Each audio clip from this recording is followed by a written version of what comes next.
গোরস্থানের একটু মাটি বায়না করে রাখরে।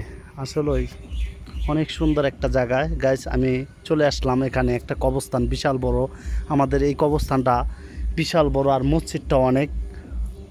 এই যে আমার এক চাচায় খুবই অনেক সুন্দর একটা গোরস্থানে নিয়ে গজল গাবে।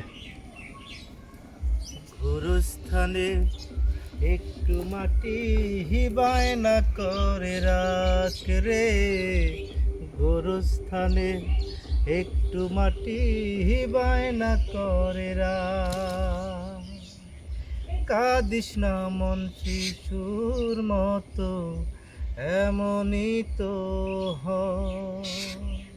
এই যে জীবন খোদার হাতে, তোর তো তেমন নয় রে, তোর তো তেমন নয়।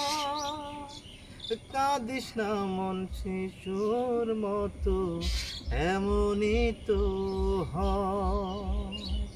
এই যে জীবন খোদার হাতে, তোর তো তেমন নয় রে, তোর তো তেমন নয়।